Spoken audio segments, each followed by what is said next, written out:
함께 우리의 신앙 고백하겠습니다. 나는 전능하신 아버지 하나님 천지의 창조주를 믿습니다. 나는 그의 유일하신 아들 우리 주 예수 그리스도를 믿습니다. 그는 성령으로 잉태되어 동정녀 마리아에게서 나시고 본디오 빌라도에게 고난을 받아 십자가에 못 박혀 죽으시고 장사된 지 사흘 만에 죽은 자 가운데서 다시 살아나셨으며 하늘에 오르시어 전능하신 아버지 하나님 우편에 앉아 계시다가 거기로부터 살아있는 자와 죽은 자를 심판하러 오십니다. 나는 성령을 믿으며 거룩한 공교회와 성도의 교제와 죄를 용서받는 것과 몸의 부활과 영생을 믿습니다. 아멘. 찬송가 196장이에요.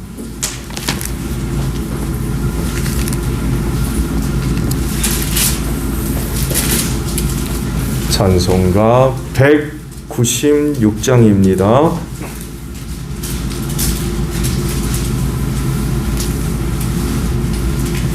성령의 은사를 나에게 채우사 주님의 사랑 본받아 나 살게 하소서.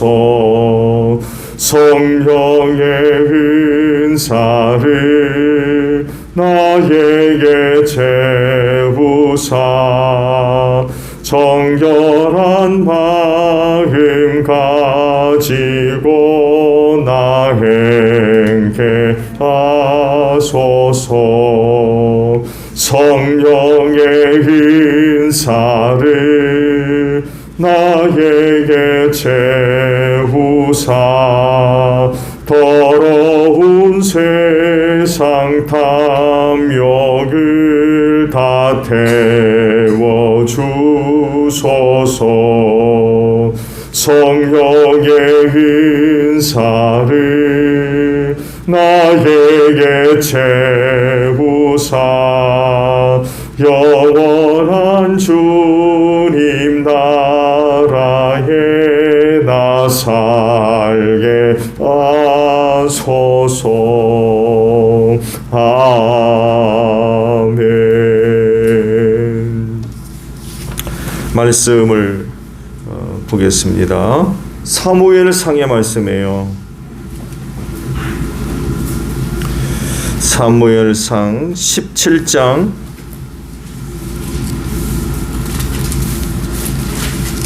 28절에서 40절까지 봅니다. 사무엘상 17장 28절에서 40절까지 있는 말씀입니다. 자, 보겠습니다. 다윗이 군인들과 이렇게 이야기하는 것을 맏형 엘리압이 듣고 다윗에게 화를 내며 꾸짖었다. 너는 어쩌자고 여기까지 내려왔느냐? 들판에 있는 몇 마리도 안 되는 양은 누구에게 떠맡겨 놓았느냐? 이 건방지고 고집센 녀석아, 내가 전쟁 구경을 하려고 내려온 것을 너가 모를 줄 아느냐? 다윗이 대들었다. 내가 무엇을 잘못하였다는 겁니까? 물어보지도 못합니까? 그런 다음에 다윗은 몸을 돌려 형 옆에서 떠나 다른 사람 앞으로 가서 똑같은 말로 또 물어보았다. 거기에서도 사람들이 똑같은 말을 하였다. 다윗이 한 말이 사람들에게 알려지고 누군가가 그것을 사울에게 알렸다. 그러자 사울이 그를 데려오게 하였다. 다윗이 사울에게 말하였다. 누구든지 저자 때문에 사기를 이뤄서는 안 됩니다. 임금님의 종인 제가 나가서 저 블레셋 사람과 싸우겠습니다. 그러자 사울은 다윗에게 말하다. 그만두어라. 내가 어떻게 저자와 싸운단 말이냐?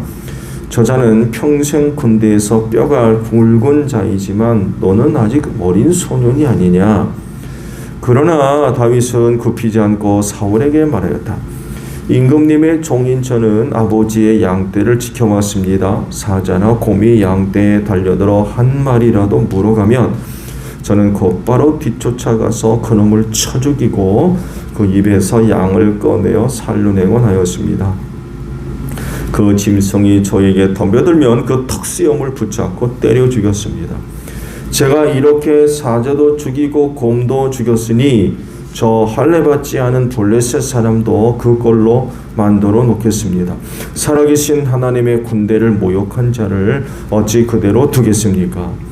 다윗은 말을 계속하였다. 사자의 발톱이나 곰의 발톱에서 저를 살려주신 주님께서 저 블레셋 사람의 손에서도 틀림없이 저를 살려주실 것입니다. 그제서야 사울이 다윗에게 허락하였다. 그렇다면 나가도 좋다. 주님께서 너와 함께 계시길 바란다. 사울은 자기의 군장비로 다윗을 무장시켜 주었다. 머리에는 너트구를 씌워주고 몸에는 갑옷을 입혀주었다. 다윗은 허리에 사울의 칼까지 차고 시험삼아 몇 걸음 걸어 본 다음에 사울에게 이런 무장에는 제가 익숙하지 못합니다. 이렇게 무장을 채로는 걸어갈 수도 없습니다. 하고는 그것을 다 벗었다. 그렇게 무장을 해본 일이 없었기 때문이다. 그런 다음에 다윗은 목동의 지팡이를 들고 시내가에서 돌 5개를 골라서 자기가 메고 다니던 목동의 도구인 주머니에 집어넣은 다음 자기가 쓰던 무린배를 손에 들고 그 블레셋 사람에게 가까이 나아갔다. 아멘. 오늘 아침에는요 39절에 있는 말씀을 보려고 그래요. 39절 하반절의 말씀이에요. 그렇게 무장해 본 일이 없었기 때문이다 라는 말씀입니다. 결론적인 그 질문을 먼저 하고 시작을 할까요? 여러분이 입고 있는 갑옷은 어떠신지 모르겠어요. 여러분이 입고 있는 무장된 옷, 투구부터 시작해서 갑옷, 칼에 이르기까지 몸에 잘 맞는 거 입고 계십니까? 그거 여러분의 건 맞나요?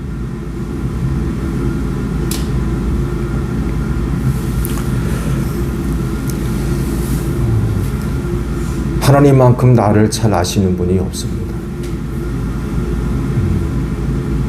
하나님은 나보다 나를 더 많이 알고 계신 분이에요. 그래서 하나님의 뜻을 이루기 위해 나를 사용하실 때 가장 적당한 때,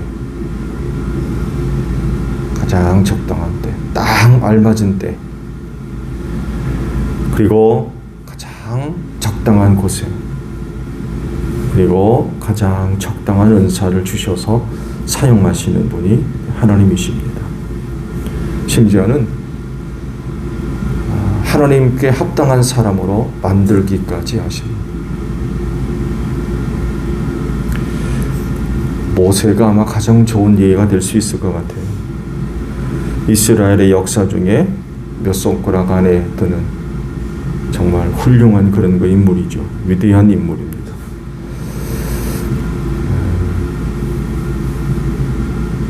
누구도 하나님을 본 적 없다고 하셨지만 모세는 하나님의 등 뒤를 봤습니다.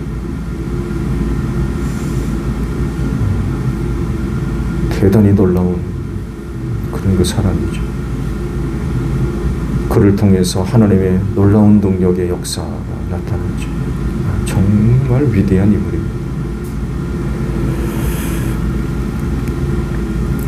하나님께서 그런 그를 그렇게 사용하시기까지 일련의 과정들, 시간들, 사건들을 쭉 들여다보게 되면 마치 시계 속에 톱니 바퀴가 맞물려서 정확하게 시간을 알려주는 것과 같이 그를 둘러싸고 일어났던 모든 시간들, 사건들이 다 그와 같아요. 어쩌다 보니까 이렇고 저쩌다 보니까 저렇고 그렇지 않습니다. 그 모든 생애 하나님께서 전부 간섭하셔서 이끌어 가시고 사건들을 만들어 가시고 그러면서 하나님의 사람으로 세워서 정말 위대한 일을 일으키셨죠. 그렇기 때문에 그리스도인은 그런 하나님의 부르심에 합당한 그런 그 자세, 마음, 생각 이런 것들을 갖추어야 되겠죠. 그건 당연한 것입니다. 그래서 그렇게 한 사람을 불러 사용하실 때 반드시 다루시는 영역이 있어요. 바로 은사. 하나님은 당신의 사람으로 만드시고 그에게 일을 맡기실 땐 성령을 통하여서 은사를 주십니다. 그 은사를 갖고 그 사교의 자리로 나아가라는 것이죠. 그리고 확인된 바에 의하면 한 사람에게 은사를 틀림없이 주셨고요. 그리고 하나만의 은사가 아니라 그와 관련된 몇 가지 은사를 더 주시면서 주된 은사가 어려움 없이 잘 감당되도록 힘을 주시는 거죠. 은혜를 더해 주시는 거죠.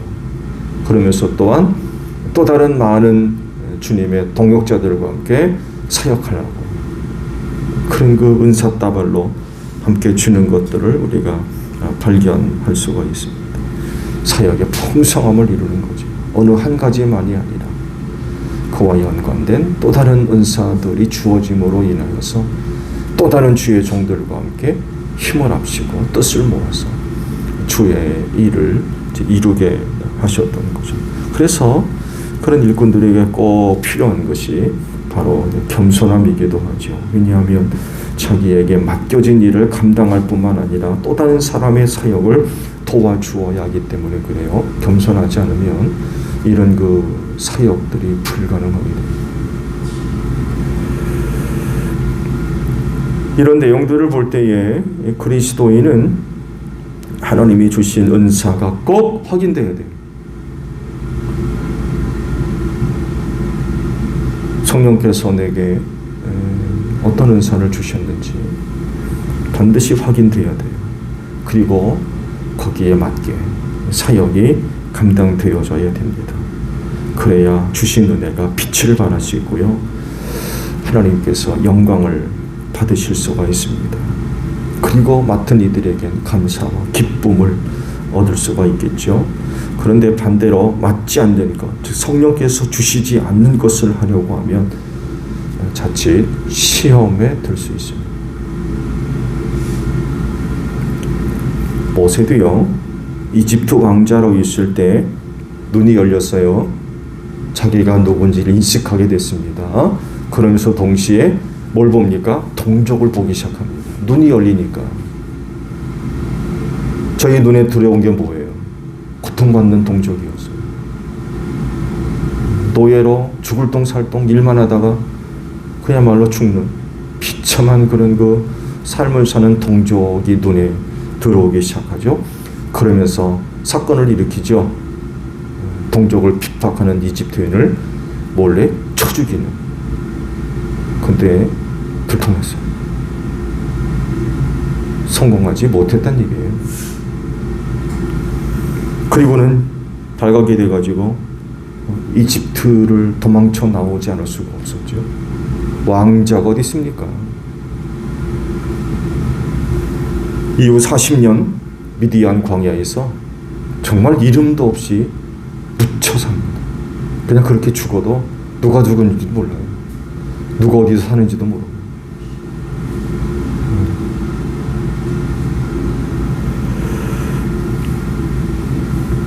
주신 것 같고, 그래서 받은 것 같고, 하나님의 뜻을 이루어 나아가는 그런 그 삶이 되어야 되는데 그는 그렇게 하지 않았어요. 세상에서 얻은 것 가지고 해보려고 했어요. 그게 뭐예요? 왕자라고 하는 명예, 힘이었어요.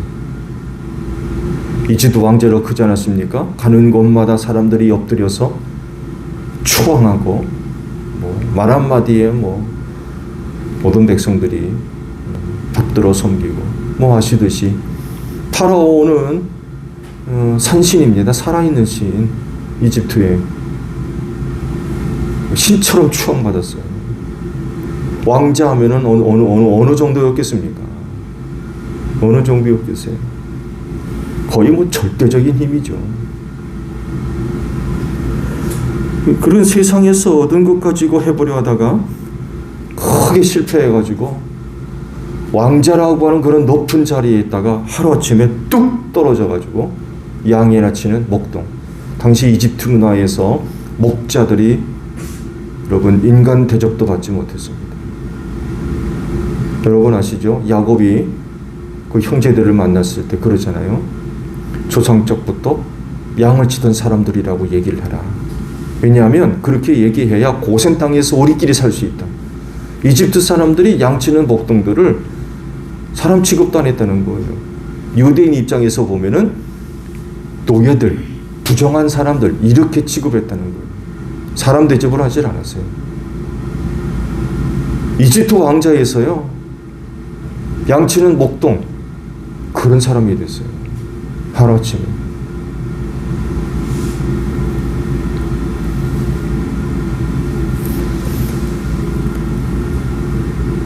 사람의 것 가지고 세상의 것 가지고 안 되는 거예요.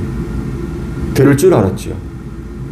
성공했다면 이집트에서 도망 안 쳐도 됐을 겁니다. 되나요? 자기 때가 안 해. 자기가 갖고 있는 것으로 동족을 구원해요? 말도 안 되는 거죠. 그런 그를 하나님께서 40년 동안 미디안 광야에서 훈련시키십니다. 40년 왕자로 컸다면 40년 목동으로 컸어요. 철저하게 정말 사람 대접받지도 못하는 그런 직업 갖고 있는 사람으로 미디안 광야로 들여보내가지고 철저하게 낮추시죠. 철저하게 낮추셨어요. 그리고는 40년을 쓰시죠. 그리고는 40년 쓰셨어요.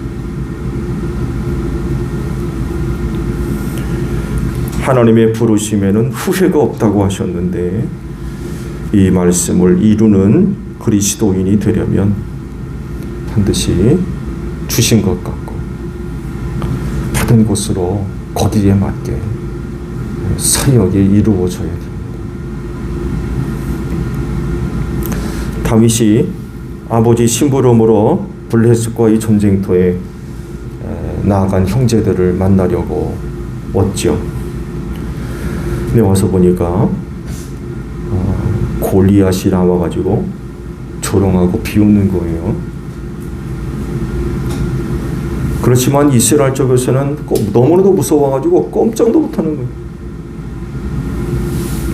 다윗이 그 골리앗이 조롱하고 비웃는 소리를 듣고는 분노하죠.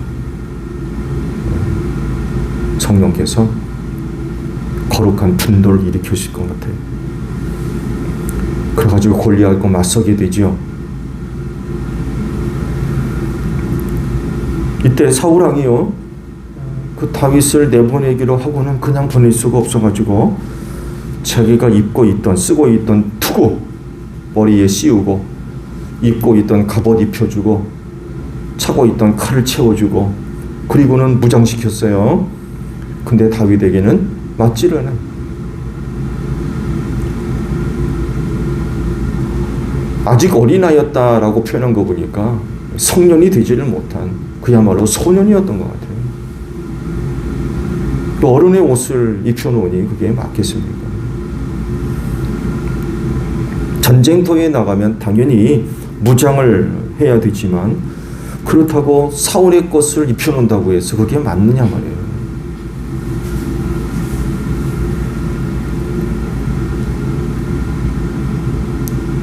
다윗이 벗어버리죠. 다윗이 벗어버렸어요. 자기에게 맞지 않는 것을 입고 나가면 싸울 수가 없다는 걸 잘 아는 거예요.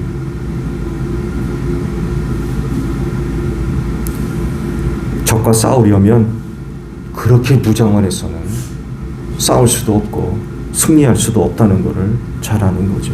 결국 비무장 상태가 돼가지고 나갔지만 그러나 사실은 가장 가장 완벽하게 무장을 한 것이 됐어요. 남의 것 입고서는 그거 뭐 맞질 않잖아요.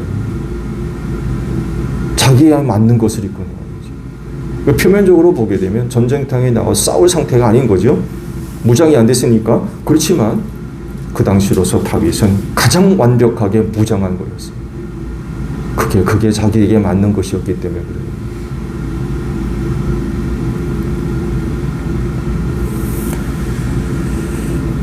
주의 이 일을 맡아서 감당해 나가야 할 모든 그리스도인은 다윗과 같이 자기에게 맞는 것으로 무장하고 있어야 돼요. 남의 것 될 리가 없는 거죠.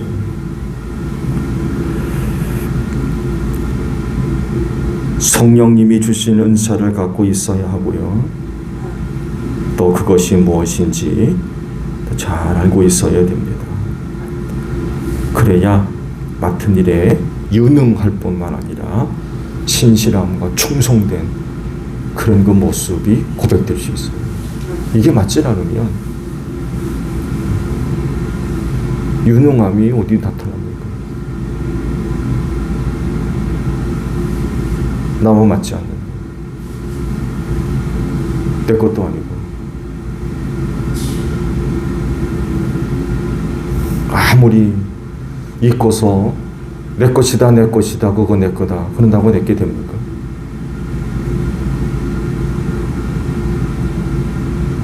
착각하는 거죠.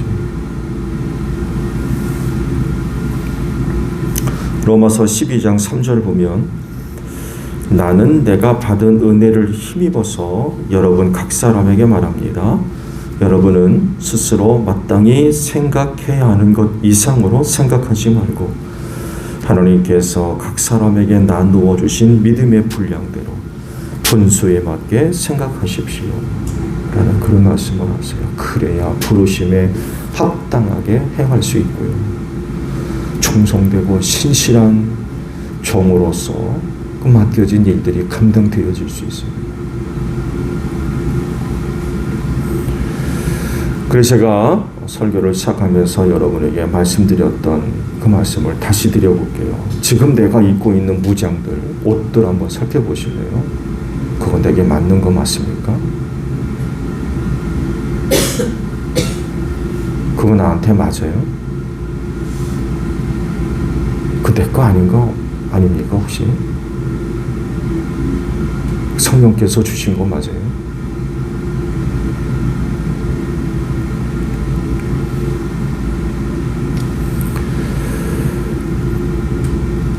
우리 안에 내주하시는 하나님의 영은 틀림없이 내게 맞는 곳으로 은사를 주셨어요. 그 은사가 부정되지 않기를 바랍니다. 그럴진데 주신 것 가지고 오늘 내가 감당해 나가야 할 직분들, 사역들 감당하십시오. 불필요하면 다윗같이 벗어버려야 돼요.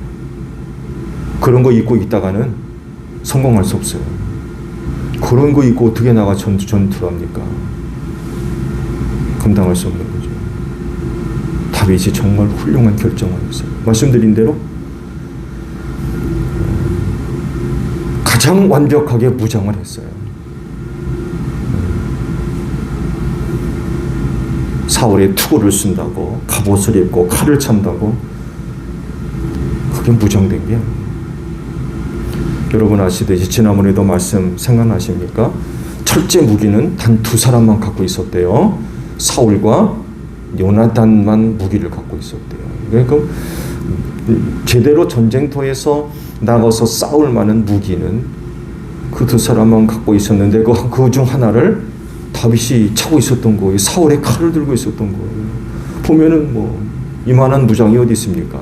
근데 그건 자기 게 아니었어요. 자기 건 뭐였어요? 물맷돌이었어요. 가장 완벽한 무장이었어요. 하나님이 자기에게 주신 은혜, 그것 갖고 나가야 돼요. 나한테 주신 거, 그게 나한테 꼭 맞는 거.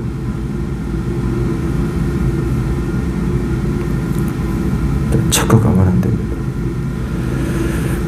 오늘도 그 은사가 소중하게 사용되어지기를 원합니다.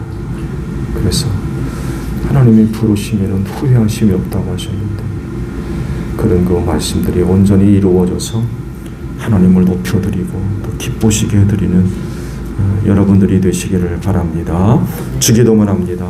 하늘에 계신 우리 아버지, 아버지의 이름을 거룩하게 하시며 아버지의 나라가 오게 하시며 아버지의 뜻이 하늘에서와 같이 땅에서도 이루어지게 하소서. 오늘 우리에게 일용할 양식을 주시고 우리가 우리에게 잘못한 사람을 용서하여 준 것 같이 우리 죄를 용서하여 주시고 우리를 시험에 빠지지 않게 하시고 악에서 구하소서. 나라와 권능과 영광이 영원히 아버지의 것입니다. 아멘. 기도하겠습니다.